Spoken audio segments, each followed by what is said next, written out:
बिस्मिल्लाहिर्रहमानिर्रहीम। अस्सलाम वालेकुम। आज का हमारा टॉपिक है हाइपोग्लाइसीमिया। हाइपोग्लाइसीमिया के नाम से ही वाज़ेह है। हाइपो का मतलब है डिक्रीज़ और लो लेवल, ग्लाइसीमिया का मतलब है शुगर, यानी जिन बेबीज़ में हमारे पास डिक्रीज़ लेवल ऑफ शुगर हो, यानी जिनका आरबीएस बहुत कम आ रहा हो, ये लेस दैन 45 हो, उनको हम हाइपोग्लाइसीमिक कंसिडर करते हैं। ये हमारे पास एक मेटाबॉलिक कॉम्प्लिकेशन है। हमारे पास normal blood glucose level 45 to 125 mg होता है या 2.5 mmol से 6.9 mmol पर लीटर होता है। अगर हम mmol को mg में कन्वर्ट करना चाहें तो हमें mml को मल्टीप्लाई करना होता है 16 के साथ, और अगर हमें mg पर dl को कन्वर्ट करना होता है mmol पर लीटर में तो हमें डिवाइड करना होता है mg पर dl को 16 के साथ। Hypoglycaemia definition: Hypoglycemia is a decreased level of glucose in the blood that is less than 45 mg per dl or less than 2.5 mmol per liter। जब हमारे पास RBS लेस देन 45 आए या 2.5 mmol पर litre से कम आए तो हम इसको हाइपोग्लाइसीमिया कंसिडर करते हैं। कॉमन प्रॉब्लम इन न्यूनेट्स, ये मोस्ट कॉमन है न्यूनेट्स में हमारे पास। रिकरेंट और persistent hypoglycaemia can lead to neurological sequel. हमारे पास अगर बार बार हाइपोग्लाइसीमिया आता है बेबी का तो हमारे पास सीरियस कॉम्प्लिकेशन कर सकता है, जैसे कि कन्फ्यूजन हो सकता है, सीजर हो सकते हैं या कोमा हो सकता है बेबी को। हमारे पास सिम्टम्स क्या होंगे अगर बेबी को हाइपोग्लाइसीमिया होता है?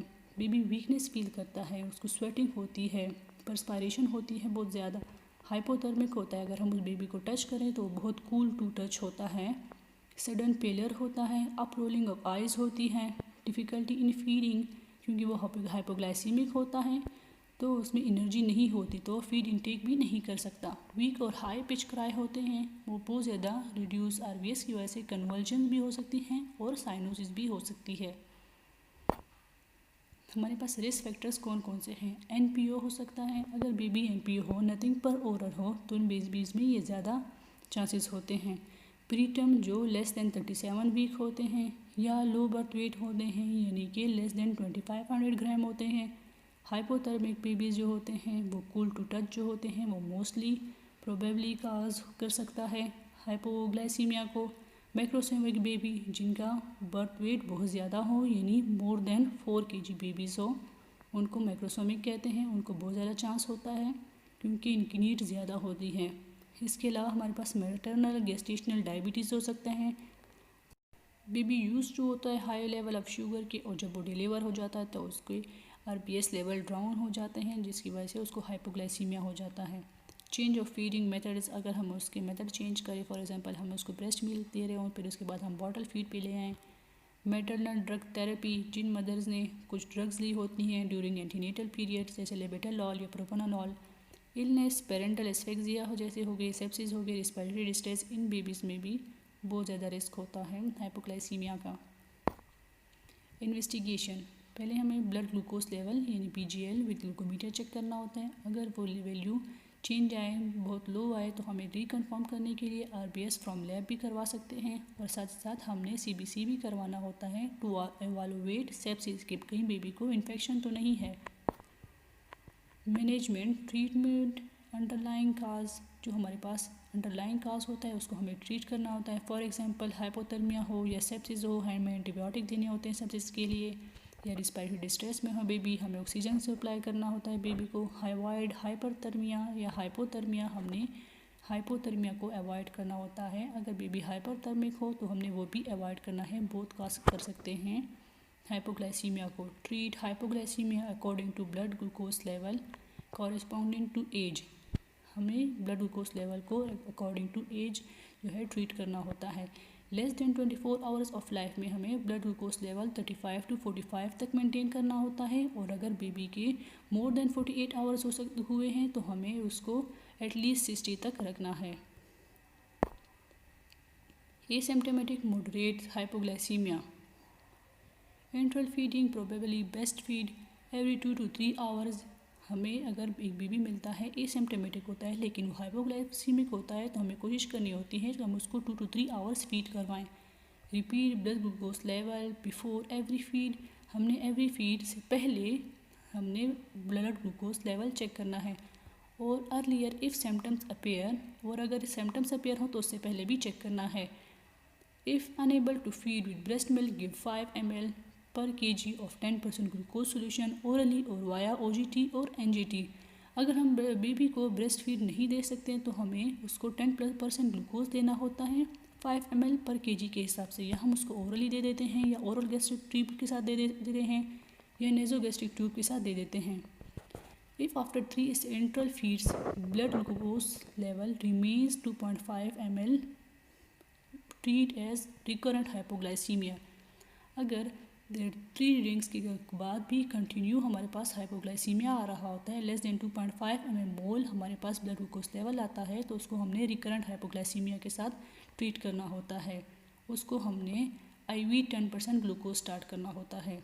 If neonate over 48 hours of life, if after 3 enteral feeds blood glucose remains less than 3.3 mmol per liter, further investigation may be required for persistent hypoglycemia। अगर एक बेबी मोर देन 48 आवर्स हो चुके हैं फिर भी उसको हाइपोग्लाइसीमिया कंप्लेन है, तो हमें उसके अदर सिम्टम्स की तरफ भी ध्यान देना होता है। सिम्टमेटिक ट्रीटमेंट के लिए हमें G10 देना होता है। रिकरेंट और सीवियर हाइपोग्लाइसीमिया हम तब कंसीडर करते हैं जब हमारे पास बार बार लेस देन 35 mg/dl रीडिंग आती हो। सिम्टमेटिक रिकरेंट और सीवियर हाइपोग्लाइसीमिया, वो हाइपोग्लाइसीमिया जिसके हमारे पास सिम्टम्स भी आते हैं और बार बार भी होता है, इसको सिम्टमेटिक रिकरेंट हाइपोग्लाइसीमिया कहते हैं। This is an emergency and requires urgent IV treatment of 2 ml per kg of 10% glucose as a single dose. अगर हमारे पास हाइपोग्लाइसीमिया हो और बार बार आते हैं उसको हाइपोग्लाइसीमिक रिजल्ट्स, तो हम उसको 2 ml per kg of 10% glucose देते हैं as a single dose. If recurrent administer a second IV bolus of 2 ml per kg of 10। अगर हम फिर उसका RBS चेक करें फिर कम आए तो हम एक और डोज भी दे सकते हैं 2 ml पर kg के साथ 10% ग्लूकोज का। persistent hypoglycemia, infusion of 10% glucose at 4 to 6 mg per kg or 60 to 80 ml per kg per day of 10% glucose for at least 24 hours। persistent hypoglycemia के लिए अगर हम उसको ओरल या IV बोलस दे देते हैं फिर भी हाइपोग्लाइसीमिया आता है तो हम उसको IV इन्फ्यूजन स्टार्ट कर देते हैं for at least 24 hours। If IV access is not possible, give 5 ml per kg of 10% glucose via OGT or NGT may be repeated if still hypoglycemia after 30 minutes। अगर हमारा IV access possible नहीं है हम उसको 5 ml per kg से G10 oral gastric tube या नेजो gastric tube के जरिए दे सकते हैं और आफ्टर 30 मिनट्स हमने RBS चेक करना होता है। If hypoglycaemia persist despite continuous infusion of 10% glucose, अगर फिर भी हमारे पास 10% ग्लूकोज के बावजूद भी हमारे पास हाइपोग्लाइसीमिया आता है, administer further IV bolus of 2 ml per kg of 10% glucose for each hypoglycaemic episode and increase the volume of concentration of the glucose infusion maximum 12.5% glucose. अगर हमारे पास 10% ग्लूकोज IV देने के साथ या ओरल या ओरोगैस्ट्रिक या नेजोगैस्ट्रिक ट्यूब देने के साथ भी हमारे पास उसके बावजूद भी हाइपोग्लाइसीमिया आता है तो हमें उसको इंक्रीज़ करके 12.5% ग्लूकोज पर लेके जाना होता है। Severe hypoglycaemia can occur if the infusion is ceased abruptly. हमारे पास एक बहुत बड़ा रिस्क ये भी होता है हाइपोग्लाइसीमिया का, अगर एक बेबी को IV इन्फ्यूजन चल रहा होता है ग्लूकोज का और हम वो सडनली स्टॉप कर दें। When blood glucose level has been stable for 12 to 24 hours, wean the infusion by 5 ml per kg or every 6 hours। अगर हमारे पास एक बेबी का RBS लेवल ठीक आता है 12 to 24 आवर्स तो हमें वीन ऑफ करना होता है, यानी हमें स्लोली डिक्रीज़ करना होता है। 5 ml per kg every 6 our हमने रिड्यूस करना होता है, या हम 2 ml पर शिफ्ट रिड्यूस कर सकते हैं। Sublingual 50% glucose 1 ml per kg is only recommended if it is impossible to administer 10% glucose via IV और OGT और NGT। जब हमारे पास 10% ग्लूकोज अवेलेबल नहीं होता या हमारे पास IV एक्सेस नहीं होता तो तब हम सबलिंगुअल 50% ग्लूकोज भी दे सकते हैं 1 ml पर kg के हिसाब से। Monitoring, check blood glucose level every 30 minutes until normalise. हमें हाइपोग्लाइसीमिया की मॉनिटरिंग इस तरह कर, अगर हम उसको ओरल डोज दे देते हैं या IV डोज दे देते हैं हम इसकी आफ्टर 30 मिनट्स हमें RBS दोबारा चेक करना होता है। Check blood glucose level 20 minutes after decreasing और सीजिंग अ ग्लूकोज इन्फ्यूजन। अगर हमारे पास IV इन्फ्यूजन ख़त्म होने वाला होता है या हमने VN ऑफ किया होता है, तो आफ्टर 20 मिनट्स हम ब्लड ग्लूकोज लेवल दोबारा चेक कर सकते हैं। Once stabilised, check BGL every 2 to 4 hours before feeds until normal on 3 consecutive occasions, then stop blood glucose level checkup। अगर हम एक बेबी का IV फ्लूइड स्टॉप कर देते हैं, उसको ब्रेस्ट फीड पे डाल देते हैं, तो हमें उसको 3 प्री फीड RBS करने होते हैं। अगर तीनों ब्रेस्ट फीड के बाद या उससे पहले RBS हमारे पास नॉर्मल आता है, तो हम उसके ब्लड ग्लूकोज लेवल चेक करना स्टॉप कर देते हैं। Prevention, initiation of skin to skin contact to avoid hypothermia and early breastfeeding within 1 to 2 hours after birth। हम इसको प्रिवेंट किस तरह कर सकते हैं? जैसे हमारे पास बेबी डिलीवर होता है, तो सबसे पहले हम उसको मदर को दे दें कि उसको स्किन टू स्किन कांटेक्ट हो जाए, हाइपोथर्मिया प्रिवेंट होगा, तो हाइपोग्लाइसीमिया भी प्रिवेंट होगा। साथ ही साथ हम उसको बहुत quickly as soon as possible within 1 to 2 hours हम ब्रेस्ट फीडिंग स्टार्ट करवा दें। Screening of symptomatic neonates and asymptomatic neonates at risk, और हम स्क्रीनिंग करें, RBS चेक करें एटलीस्ट एवरी 24 आवर्ली। सब बेबीज़ का, सब न्यूबॉर्न्स का RBS चेक करें जिनका हमें रिस्क होता है कि इनको हाइपोग्लाइसीमिया के चांसेस हैं। थैंक यू, आज के लिए इतना काफ़ी है। अल्लाह हाफिज़, दुआओं में याद रखिएगा।